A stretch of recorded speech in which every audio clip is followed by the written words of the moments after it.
Represent is launching some women's wear. I'm sure some of you guys are familiar with Represent's clothing. They've been absolutely killing it here in the UK, killing it internationally, and just doing bits, slowly but surely. When they first started, I wasn't the biggest fan of their clothing. I'm not going to lie. I thought it would kind of looked a little bit too much like a Fear of God, a Mary copy, sort of an extension of, Hedy Slimane at Saint Laurent with a sprinkling of Rick Owens, and I forgot who that American guy is I'm thinking of. But in general, it felt like it was a little bit too much of other people's brands all kind of smudged into one. But as per usual, when it comes to brands, I think it's kind of like what happens when you start.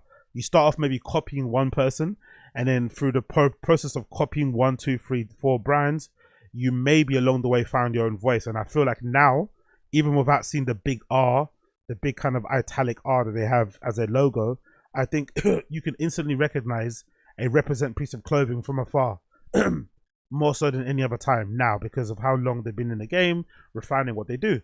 But I never thought they needed women's wear. I'm not gonna lie, I never thought women's wear was a really important part of their business. Obviously it's two twin guys that kind of run it, two lads. I think they're from Manchester. It's a very, for lack of a better term, it has a very sorry, macho vibe about the brand. It's very hetero as well. So I never really thought it kind of needed a female women's kind of slant. But I guess when you're growing and expanding your business, you just have to kind of expand your product range. So one of the best ways to expand it is to open up a completely, different sort of avenue by having women's wear. So I'm curious to see what they do with the women's wear, because one of the things that I dislike about streetwear brands sometimes is that they limit themselves to only doing women's wear by just taking the men's styles and making them in smaller sizes.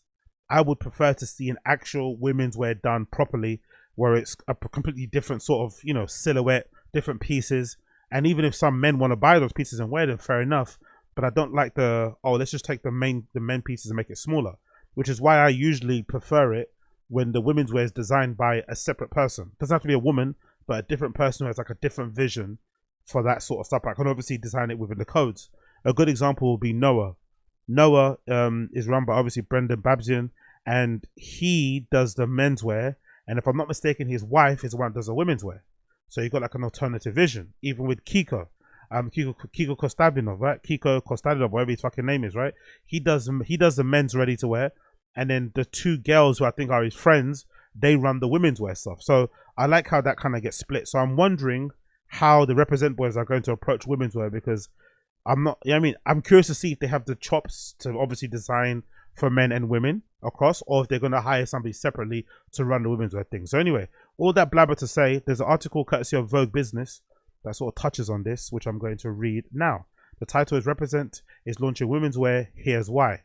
So we've got a little sneak peek of what their women's wear would look like vis-a-vis this picture in the header. You've got a nice crop jacket bomber.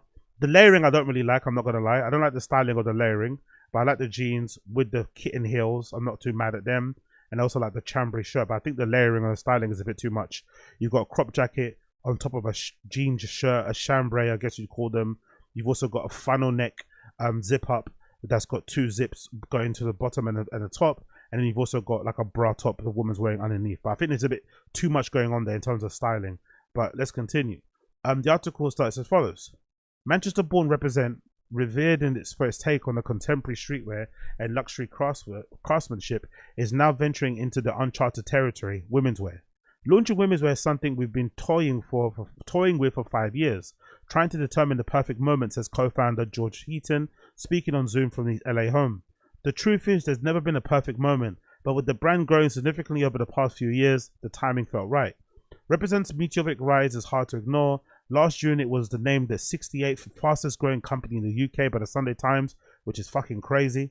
A streetwear brand being the 68th greatest is fucking wild. So big up them. That's fucking amazing to see. Reporting a compound annual growth rate, GAR, of 81.4% since 2020. In 2023, annual turnover hit 81 million, with 2024 turnover forecast to be 100 million. According to the brand, it's yet to release 2024 earnings. God damn it, they are making cash. What's most intriguing though is around 20% of their customer base is now women. Wow, I did not know that. I wonder if it's women who are buying for their fellas, or if it's women actually wearing their pieces. That's interesting, isn't it? To be honest, their shapes aren't as like, maybe their shapes aren't as like gargantuan or maybe like masculine, maybe as like a Matthew Buxton. Is that or no? Is it Buxton? Yeah, that brand. Because I think they're kind of like similar in terms of competition and shit. Maybe. I'm curious to know what pieces they're buying actually. A lot of them are likely buying for their husbands or boyfriends, but we've seen a growing demand, especially in our social media DMs, for a women's wear line. Continues heating. That's really cool though. I like that they're responding directly to what people want. So they're getting DMs from women who are saying, hey, we want more women's clothing or options, and they're directly responding to that. That's really good, to be fair. So I'm eager to see how that works out. I like when brands listen to their customers and not just ignore them. Plus, our strategic partners such as N, Selfridges, Harvey Nichols, and Flannels have constantly been requesting to do women's. Okay, that's the real reason, isn't it? Big up Paul Spencer, the brand CEO. Okay, cool. That's the real reason. This is like the nice reason to make everybody feel nice and fluffy inside. But the real reason is the money men. The buyers and the retail stores, the retail partners are the ones that have been saying, hey, give us women's wear. There's a demand there for it. Trust me, we can sell some units. We can shift these bricks. Just get them here. Get these bricks here and we can fucking shift them. Okay, love to see it. There's a picture there. Who's that featuring? Tony Pudi, and I don't know who's Tony Pudi. Is that the women's wear designer? George and his brother Michael formally established Represent as a limited company in 2014, following 3 years operating from their dad's garden shed. Today it's stocked by 150 retailers in the UK. That's fucking sick. I hope they've got a picture of that, by the way. I hope they have a picture of them working in their dad's garden shed, screen printing, iron on t-shirts and shit. That'd be pretty sick to show as the growth. It'll be like that iconic image of like Jeff Bezos in that one office with the Amazon fucking banner behind him. That'd be sick to show like where the brands come. Today it's stocked in 150 retail stores in the UK, as well as several in the United States and across Europe. Last October, Represent unveiled its first UK flagship in Manchester, a sleek 5,419 square foot space that showcases not just their menswear collection, but also a burgeoning categories like footwear. Represent 24/7, the brand's performance wear line, currently the fastest growing part of the business. With the London flagship on the horizon and up-and-coming pop-up plans in LA and Dubai, the brand is perfectly poised to embark on this new venture. That is fucking sick. One thing I rate about them is their ability, or is what I feel like they've been stuck in the UK. Them being a UK first brand, like I rate that a lot, because people in the UK, if you don't live here, you won't know how much people hate. We're the home of haters. We're the home of fucking bad vibes. So the fact that they have a fan base, they have a really big collective, a really big customer base. They've kind of made their name here, and then they've taken that aesthetic, that style, that brand, and kind of taken it worldwide and preached the gospel of Represent to the world. Is fucking sick. Because the easiest option could have been to go and start growing a brand in America, because Americans will easily get this brand because they, would, identify with this aesthetic. But to start off in the UK and have 150 retailers is a big deal, man. We have huge ambition to be the significant global player, and launching women's wear is a natural progression towards this. The birth of Represent Women. Represents graphic tees, hoodies, and denim inspired by rock music and LA skate culture are cult classics to its loyal fan base. It's thanks to a distinctive niche they've carved out in the market. People aren't willing to spend ridiculous amounts on luxury, but they will still want to shop for high quality products that last a lifetime. That's where Represent has always lived, and we're bringing that same ethos to women's wear. Yeah, you see that a lot with kids. Like whenever I see pictures of kids in like festivals or going to Ibiza and shit, that's where it's a good example of like the stuff that they rate. And the guys and girls you see wearing Represent t-shirts, like they're wearing those things that they fucking suits. They feel really proud. You can see it sits on their body really right. Like that's a major piece in their collection. So you'd imagine, being able to do something like that is a big fucking achievement. Having people identify basically see themselves in your t-shirts in that way, and trust to take those things to a holiday, to a festival, and just have that as their main top they're wearing throughout the day for their outfit. That's a big fucking deal. But how does a brand rooted in elevated menswear make the leap into women's wear? The more importantly, who represents women? For that answer, the brand tapped former designer of Topshop, Tony Prudy. Okay, nice. I like that Topshop designer, because Topshop had some good stuff back in the day. Her vision, combined with the all-female team of designers with backgrounds at Stella McCartney, Acne Studios, and Burberry and Topshop, has been fundamental in shaping the collection. That's fucking cool. I love that. So it's not even them designing. It's not even the brothers designing it. It's going to be led by this former Topshop designer and an all-female team of designers. Okay, I like this. Represent Women is not about being frilly or overly feminine. Nor is she looking for basics. It's about finding the edge, the balance between masculine and feminine, explains Pudi. She's kind of person who values sustainability, longevity, wearing the same pieces multiple times and styling it in different ways. Our pieces are versatile by day, by night, or even at the gym. I don't like the sustainability word. I think that's just a buzzword, to be fair. So I would scrap the sustainability word. Just say longevity. That would be a good word to use in terms of, oh, you can bang out this cable knit, you can smash this cardigan, you can smash this skirt, these pairs of shorts, this vest top, as opposed to sustainability. That just sounds a bit naff to me.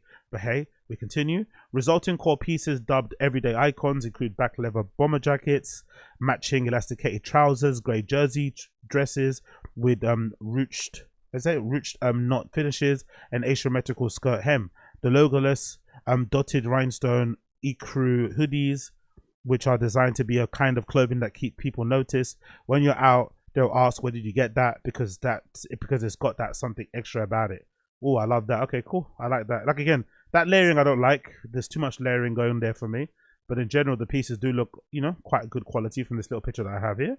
The design process began with what matters most, fabric. Fabric is what starting point. We invested in high quality, sustainable materials to create pieces that feel luxurious and yet attainable. From the buttery leathers to the soft draping cottons and manufactured in Portugal, Italy, Mauritius, and Turkey, materials reflect represents commitment to creating enduring pieces. So nothing made in China. Nice. It's not like we tested women's wear for years and handed Tony a strict brief. Heaton says we gave her full creative control to define who represents women is, and we're building her up from there. It's marked departure from the past. Men and women don't compete with each other. They sit alongside each other, says Heaton on the evolution. I always describe it as yin and yang. They borrow elements from each other, necessarily joined at the hip. They can live separately if they can live together. This follows the playbook of several luxury brands. For emerging players like Kiko, like I said earlier, and Dior that run their men's labels distinct brands with two different identities.